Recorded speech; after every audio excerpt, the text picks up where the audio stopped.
Pimpinan mengenai Mandalika. Nah, kesempatan ini perlu saya sampaikan background daripada Mandalika, karena saya ditanya pendapat saya secara provisional bagaimana saya melihat Mandalika. Yang pertama, yang perlu saya sampaikan bahwa kami sebetulnya adalah menyelesaikan problematika yang ditinggalkan, Pak Ketua. Jadi kalau saya ditanya, saya juga, kalau uangnya hari ini 1 triliun saya minta untuk pengembangan, saya pasti tidak akan minta.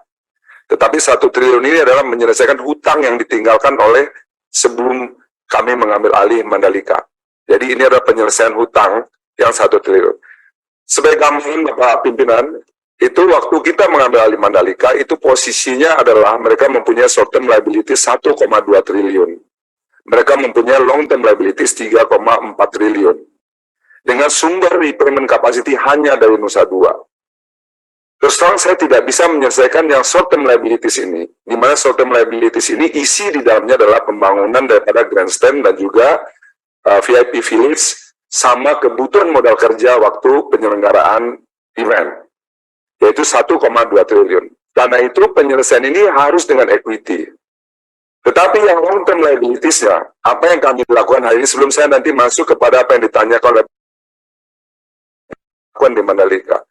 Yang long term liabilities yang kami lakukan hari ini adalah melakukan matching antara kapasitas yang didapatkan dengan struktur yang yang ditinggalkan. Karena ada mismatch yang menyebabkan kerugian Mandalika itu semakin setiap tahun itu akan semakin besar. Karena ada mismatch tidak hanya rugi, tetapi juga secara cash flow dia menjadi negatif. Karena EBITDA-nya hanya 80 miliar, kewajibannya jauh lebih besar yang menjadi cicilan jatuh temponya.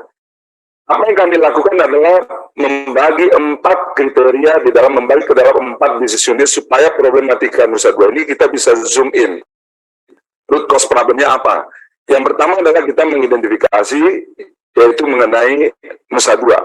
Nusa Dua pendapatan per unit itu 315 miliar dengan EBITDA-nya ada 80 miliar. Rendahnya EBITDA ini disebabkan sebetulnya ada head office cost yang terlalu tinggi. Jadi ini memang penyelesaian Mandalika ini harus secara komprehensif. Kita menekan overhead cost-nya. Ini yang sedang kita lakukan, Bapak Pimpinan. Kita turunkan. Yang kedua adalah kita memiliki Mandalika sendiri. Mandalika ini, waktu dibangun itu dia heavy dengan investment infrastructure, tetapi tidak mengenerate bisnis baru. Root cause problemnya adalah bahwa pricing strategi di Mandalika ini juga tidak membuat investor tertarik untuk masuk.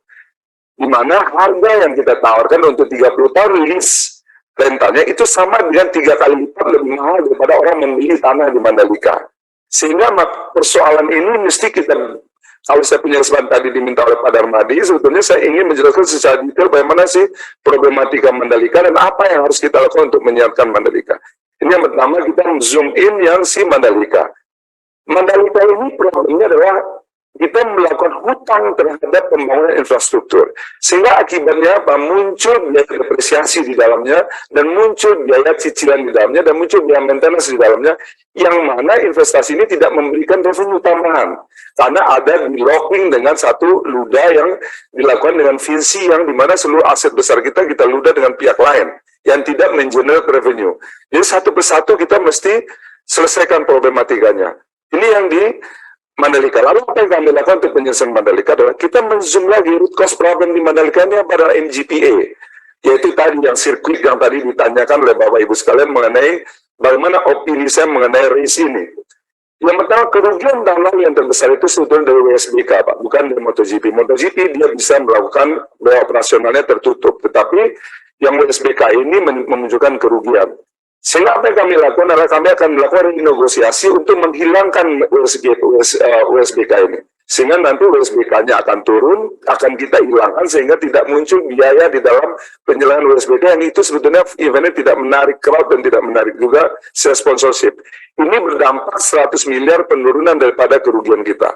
Ini tahun ini akan kita lakukan untuk menegosiasi, membuang si WSBK-nya. Itu yang pertama. Yang kedua adalah kita melihat lagi MotoGP ini berapa negatifnya dari sponsorship dan juga daripada hosting fee-nya. Kita sudah menghitung itu kita punya punya gap itu kurang lebih sekitar 50 miliar. Ini yang sedang kami carikan bagaimana kita mendapatkan tambahan sponsorship untuk menutupi gap ini. Sehingga kita bisa melokalisir problemnya di Mandalika ini. Problem pertama adalah berkaitan dengan long term liabilities-nya, yang kedua adalah berkaitan dengan MGPA-nya. MGPA-nya kurang lebih 50 miliar yang harus kami lakukan. Yang dari sisi infrastrukturnya, kita sedang merenegosiasikan untuk merestrukturisasi kreditnya, kita balancekan dengan posisi repayment capacity Nusa Duanya. Sehingga kalau kita melihat, kalau saya ditanya itu secara profesional, yang kami lakukan sekarang adalah bagaimana menyehatkan apa yang kami terima untuk ini kembali ke dalam porsi yang benar sehingga perusahaan ini menjadi sehat. Itu yang pertama. Lalu yang kedua, bagaimana bisnis plan Mandalika ke depan. Mandalika ke depan tentu saja kita memiliki beberapa planning. Yang pertama adalah kita bekerja sama dengan swasta. Kita akan memecah dari 1.200 tanah yang ada, akan kita pecah menjadi beberapa kelompok yang kita upayakan untuk mampu dikerjasamakan dengan swasta. Itu yang pertama. Tetap bisnis modelnya adalah kita sebagai agent of tourism development. Kita mengharapkan bahwa kemudian Mandalika ini tumbuh secara ekosistem daripada pariwisatanya. Itu yang pertama. Yang kedua adalah kita mengaktifkan sirkuitnya.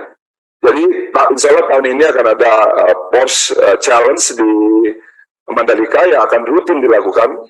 Kemudian kami juga menjadikan di situ sebagai tempat untuk melakukan pusat otomotif. Kita melakukan kerjasama dengan dengan Inggris. Itu Silverstone. Kita akan melakukan itu menjadi kompleks itu pertama untuk menyiapkan NGPA-nya. Yang kedua adalah kita akan mengembangkan kawasan itu dengan mereview kembali mengenai pricing strateginya. Karena kalau kita menerapkan commercial policy dengan pricing strategi hari ini, tidak akan ada orang yang mau berinvestasi di Mandalika, karena dengan parameter 3-6 dolar per square meter per tahun, itu harganya 3 kali lipat lebih mahal daripada harga tanah average rata-rata tanah di Mandalika. Ini yang sedang kami kaji, Bapak Ibu sekalian. Mudah-mudahan proses yang diajukan ini adalah sebetulnya proses penyehatan kondisi Mandalika ketika kita ambil alih. Bukan untuk new investment. Kalau new investment, saya tentu komit dengan apa yang saya sampaikan kepada Madi. Saya berusaha semaksimal mungkin untuk tidak mempergunakan tadi ya PNM untuk menyehatkan perusahaan. Tetapi karena ini adalah peninggal yang tidak, lawannya tidak ada. Short term liabilities yang 1,2 triliun ini, 1,050 triliun yang kita harapkan dari equity portion melalui PNM, sisanya kita akan melakukan dengan pinjaman corporate action lagi kurang lebih 250 miliar. Jadi ini pun sebetulnya tidak menutupi dari total short term liabilities yang dimiliki oleh Mandalika dengan 1 triliun 50 miliar.